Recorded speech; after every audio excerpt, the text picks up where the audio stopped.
This is Dragon's Blood Jasper, and today I'll be going through the process of how I make my earrings and how I make my pendant and earring sets. When it comes to making a set, I start with a pendant. This will soon be part of a crescent pendant, and after that I will want to make matching earrings with it. One of the first few things that I do is put down all of my crystals onto a white piece of paper. It's important for it to be white because then you can see the proper hue of each crystal. Now each crystal has a hole that's been drilled into it. This is important in the process to note because depending on the hole size, the crystal will either become an earring or a pendant as different eye pins will fit inside the holes. As you can see, I've already chosen my piece that will become a pendant that has been screwed in and secured, and now it's time to color match each crystal to the pendant to see if they can be made into a set with matching earrings. I would say this is one of the most time-consuming parts because each crystal is natural, and so they have natural inclusions and different patterns on it as well. And when it comes to Dragon's Blood Jasper, it has a different base hue with different greens and include different red inclusions, which represents the blood part of Dragon's Blood Jasper.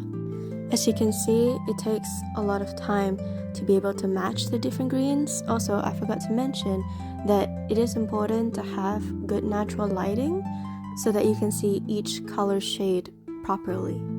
As you can also see, sometimes I have to flip each crystal because different sides of the crystals will have different hues and spatter patterns. So that's why it is important to see both sides of the crystal, because at the end of the day I will also be choosing which side of the crystal would be forward facing. Part of my process has to do with choosing colors that are very similar, or when it comes to making the set, making sure that the pieces are cohesive in the color, the spatter patterns, and how it would look together.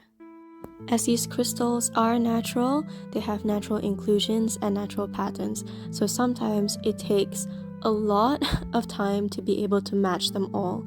By having a bird's eye view of all of my crystals together, I can see the ones that look the most similar, and so they will look good either as a pair of earrings, or if I have a pendant that hasn't been fully made into a crescent necklace piece yet, I would try to see if any of it would currently match my available crystals.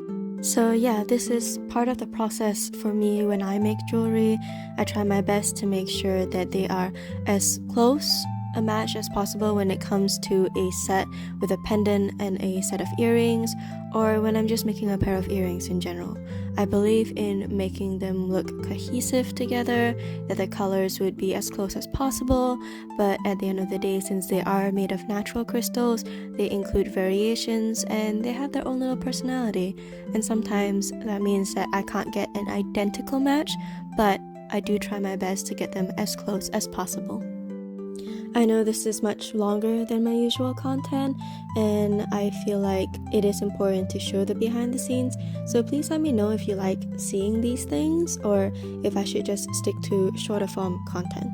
Anyway, at the top right there is what I've decided for the set, and I do have a couple of earrings off to the side as well.